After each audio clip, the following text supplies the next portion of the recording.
Hola, ¿cómo están? Hoy estamos aquí otra vez con un nuevo episodio de Tu Iceberg. Bueno, y hemos estado pensando bastante en lo complejo que es ser padres hoy, padres, madres hoy. Este, mm, y, mm, y estos dos aspectos que creemos desde el psicoanálisis que siempre es importante tener en cuenta, ¿no? Que por un lado está lo cultural, cómo el momento que vivimos determina mucho y condiciona mucho la paternidad, y la historia personal, ¿no? Cómo hemos sido criados y cómo eso también va a determinar el tipo de padre o madre que seamos. Y una de las cosas que veníamos pensando es la diferencia en la crianza, ¿no? En los padres de hace 30, 40, 50 años, cómo fueron criados nuestros abuelos, nuestros padres, y y la diferencia bien profunda que hay hoy, ¿no? Con la forma en que se cría, con la forma en que se entiende criar. Por supuesto que siempre hay excepciones, nada es tajante, nada es terminante, nada es definitivo, pero sí hay como tendencias, ¿no? Que uno puede percibir. Así que bueno, hemos estado como conversando un poquito de esto, ¿no? De esta complejidad y de todo lo que se despliega en función de esto. Cuando tú dices péndulo, lo que está pasando ahora culturalmente, lo que estamos viendo es estos padres que no quieren poner límites, que quieren ser los amigos de los hijos. Estamos hablando de este tipo de crianza, ¿no? Ujú. Que ahora que se está viendo mucho más, ¿no? Y que falta como una estructura en cómo criar estos hijos y los padres le tienen mucho miedo a poner esa estructura, ¿no? Ujú. Creo que es un reto para los papás actualmente como poder encontrar un camino claro, porque hay muchísima información por todos lados que te dicen, debes hacer esto, debes hacer lo otro, y creo que en ese afán de querer ser los mejores padres puede haber mucha confusión, porque entonces, ¿quién decide qué es lo mejor para mi hijo? Entonces creo que también allí es muy importante cómo los padres se pueden conectar consigo mismos, con sus valores, con lo que quieren transmitir, con lo que quieren también ir desarrollando en los hijos para poder ir teniendo como casi que un termómetro de lo que yo voy leyendo, lo que voy viendo. Esto me hace sentido, no me hace sentido. No simplemente seguirlo que porque es la moda en el TikTok o en cualquier otra red social, sino como poder encontrar también su propia estructura, porque cada familia es distinta, Quita. cada familia tiene sus propias dinámicas, características. Entonces, creo que es muy importante ese primer paso también Sí, como familia, como padres, padre, ¿no? Como figura Y cuando parental. tú dices buscar su propio termómetro, y estaba pensando un poco en cómo estos padres de presentes, cómo fueron hijos. Creo Así que es. se conecta mucho con esa experiencia con nuestros propios padres, ¿no? Ujú. Y cómo fue esa relación. Y muchas veces uno ve en los consultorios, ¿no? Esto de que los papás tratan de hacerlo diferente, ¿no? Tratan de hacerlo diferente a sus papás, ¿no? Porque quizás para ellos fue muy difícil ser hijos. Si uno tiene un papá muy autoritario, eh, porque la experiencia fue muy complicada, entonces tratan de ser van al otro extremo y ser muy laissez-faire, ¿no? O sea, como no ponerle ninguna estructura y cómo eso también puede causar muchos problemas en la relación padre-hijo y en ese hijo, ¿no? No sé qué piensas. Sí, creo que hay ejes importantes en la crianza que tienen que ver con el lugar que se le da al error y a la frustración, ¿no? Em, y lo temerosos que a veces están los padres frente a la posibilidad em, de marcar un límite, de decir que no, ¿no? Parece que decir que no va a generar un trauma, a, eh, a los padres les asusta tanto la idea eh, de limitar, de esos límites saludables que contienen a los hijos. Este, mm, y lo curioso y lo paradójico de esto, que cuanto menos límites haya, cuanto menos estructura de contención haya, ¿no?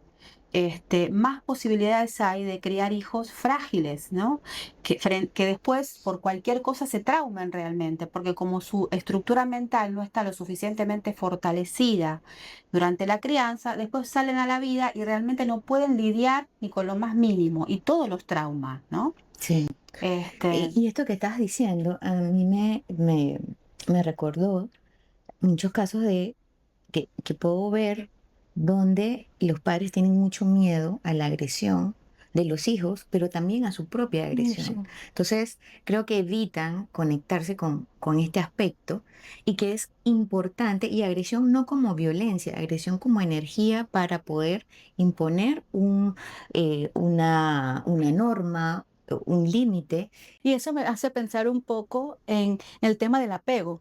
O sea, no sé, el apego, que es un concepto psicoanalítico de Bowlby, que habla sobre la forma que el apego es la forma que los niños sobreviven, es una condición de sobrevivencia y cómo se relacionan a los padres. Hay diferentes tipos de apegos y bueno, hay toda una teoría detrás, ¿no? Pero este tema del apego, ¿el apego qué es? Es seguridad, ¿no? Entonces estaba pensando en esto, es cómo este tipo de apego y cómo surge el apego en la persona, es cómo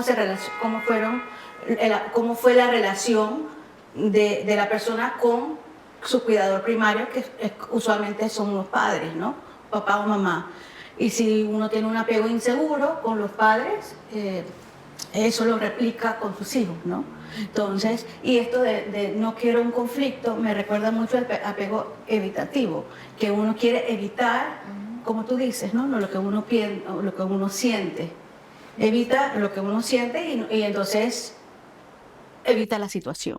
Y creo que también hay como una fantasía de que, bueno, si no soy conflictivo, es como que eso me hiciera mejor, o sea, o mejor Claro. persona, o mejor papá, mejor mamá, cuando realmente no necesariamente es así, porque incluso este tipo de apego o estilo también de relacionarse, eso se reproduce no solo con los hijos, sino también con la pareja, con relaciones de amistad. Entonces, realmente evitar los conflictos creo que es casi imposible porque las relaciones son muy dinámicas. Entonces, poder tú también decir lo que te molesta, lo que no te gusta, eh, son parte de tener un yo fuerte, un yo que va a poder lidiar con el estrés de la vida en general, y no generar, digamos, un trauma como estabas hablando, de poder manejar, sentirse capaz, de sentirse que, bueno, venga lo que sea que venga, yo voy a poder lidiar con eso. Pero ahora que estás hablando, voy a como un poco completar el tema del apego para Ujú. que podamos como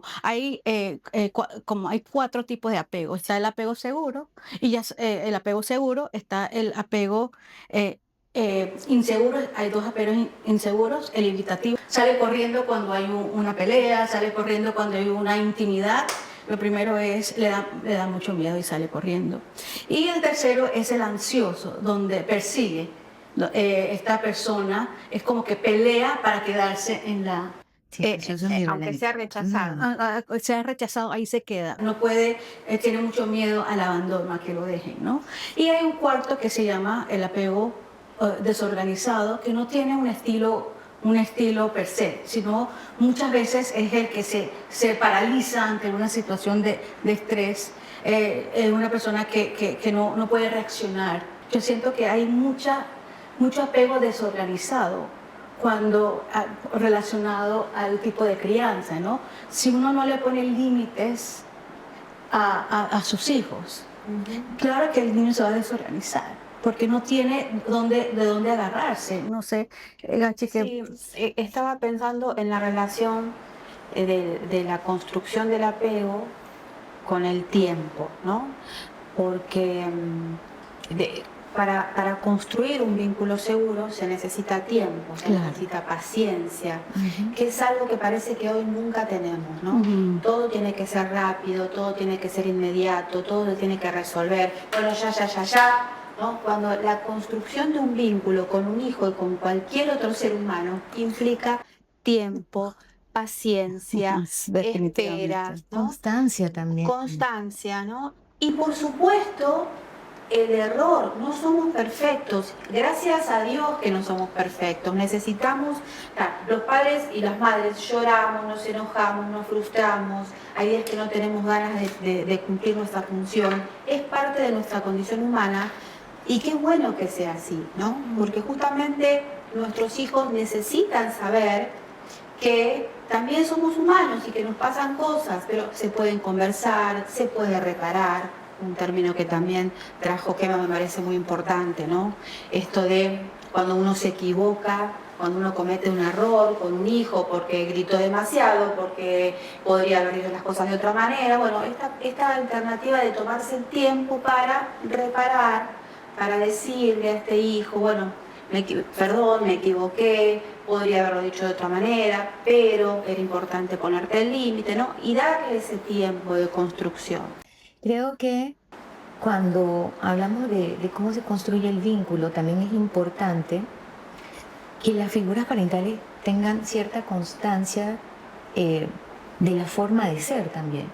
Porque esto que decías de lo desorganizado, también una figura parental que sea inestable o sea impredecible, como que hoy está bien, a las 3 horas explota y luego vuelve a estar bien y luego está molesto, o sea, crea mucha ansiedad Y mucha en el confusión. niño y mucha confusión. Entonces también es importante como adultos, como padres, poder también entendernos, podernos también regular nosotros mismos para poder entonces estar como en un estado más óptimo y podernos relacionar más saludablemente. Creo que eso es muy, muy importante. El niño no necesita unos padres perfectos. Lo que el niño necesita es un padres suficientemente buenos. Hay investigaciones que uno tiene que estar bien 30% del tiempo, entonces uno tiene un margen de error de un 70%. Entonces, el problema no es el error, o si uno grita, es cómo lo va a arreglar, cómo lo repara, el tema de la reparación. ¿Cómo lo va a hacer? O sea, el error está asegurado. El error va a venir. Entonces hay que ver es cómo. Y reparar no es solo decir perdón. O sea, no es ir más allá del perdón. O sea, ¿no? De darte un regalo. O comprarte un regalo. Es ir más allá. ¿Cómo vas a conectar con ese niño que heriste? A tu hijo que heriste. ¿Cómo vas a sanar esa herida? En ese momento, ¿no? O sea, no después de 10 años, ¿no? En ese momento. Y como decíamos al principio, de siempre van a haber excepciones. Digo, ahorita creo que nos estamos enfocando en específicamente en estas situaciones donde no hay estructura. Porque sabemos y entendemos que van a haber familias donde esta estructura o estos límites entonces están del otro extremo, donde casi que no es permitido una risa espontánea, no es permitido un juego espontáneo, porque todo está como que demasiado rígido, demasiado estructurado, y que no hay esa libertad de poder ser. Entonces, creo que también poder ahorita estar claro de a qué nos estamos refiriendo en este episodio, ¿no? O sea, puntualmente. Sí, yo creo que retomando un poco esta idea, para que un hijo pueda ser, para que pueda desplegar su ser y construir su ser, necesita que haya padres que estén ahí conteniendo, ofreciendo su tiempo, su disposición amorosa y la seguridad, ¿no? Y creo que esto va a depender un poco, retomando lo que decíamos al principio, de cómo, primero, de la cultura en la que estamos sumergidos, de cómo nos impacta, de cómo nos condiciona, de cómo nos determina. La diferencia entre la crianza tal vez más autoritaria de hace unos años y el más libre de ahora, y cómo fue nuestra historia, ¿no? Con nuestros padres. Y ahora también me pregunto, frente a estos dos factores, ¿cómo hacer? ¿Cómo poder lograr este equilibrio? Porque en definitiva se trata de un equilibrio, ¿no? Como todo en la vida, o sea, no estar en ningún extremo, y ir manteniendo ahí la balanza. Y encontrar equilibrio también entre la pareja de padres, porque a veces la madre puede tener un estilo de crianza y el padre puede tener otro estilo de crianza. Sí. Entonces, cómo entre ellos también pueden llegar a acuerdos para que juntos puedan entonces llevar a esos hijos a un desarrollo pues más completo, más saludable también. Una función básica, creo que de los padres, es ayudar a sus hijos regularse, es la palabra que tú usaste, esto de cómo regular sus emociones.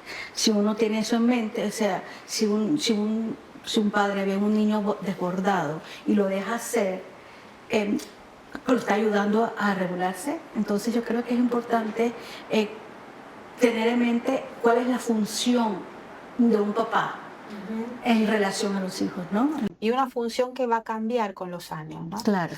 Que o sea, el vínculo con los hijos va cambiando desde el momento que nacen, que uno pone mucho el cuerpo y demás, y cómo eso se va transformando. Siempre, obviamente, va cambiando a nivel de dependencia y de necesidad, ¿no? Pero, bueno, cómo ese vínculo uno lo va transformando hasta estar relacionándose con otro adulto, ¿no? Porque en definitiva la función como padres es lograr que lleguen a ser adultos medianamente sanos e independientes, pero con esta dependencia emocional que tiene que ver con el amor, que es parte del vínculo, porque los padres siempre van a ser importantes, siempre van a tener un lugar en nuestra vida, ¿no?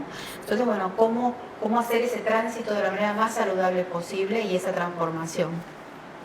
Y creo que también como para ir resumiendo, al final es como los padres también se viven a ellos mismos en su rol de hombres, de mujeres, de madres, de padres. O sea, primero ver también sus emociones, sus estilos de crianza, todo como para poder estar más conscientes o más capacitados como para poder desempeñar ese rol con los hijos de una forma tal vez más amplia y más satisfactoria también. Porque, digo, y no quiero abrir aquí, extenderme más en esto, pero sí, como muchos papás también son muy autocríticos y también se pueden sentir muy culpables de lo que hacen y estarse cuestionando, estoy haciéndolo bien, estoy haciéndolo mal. Entonces, eso también es muy persecutorio, o sea, realmente también eso les puede generar mucho estrés y no disfrutan realmente como, o les impide disfrutar más el vínculo con los hijos, o sea, sin tanto juzgamiento, ¿no? O sea, interno, y que en la medida que ellos se puedan conectar consigo mismo y estar mejor, creo que van a Sí, poder disfrutar mejor este rol. sí, pero también un poco elaborando lo que tú estás diciendo es para ser un buen padre, uno tiene que ser tener una buena relación con uno mismo. O sea, ¿me entiendes?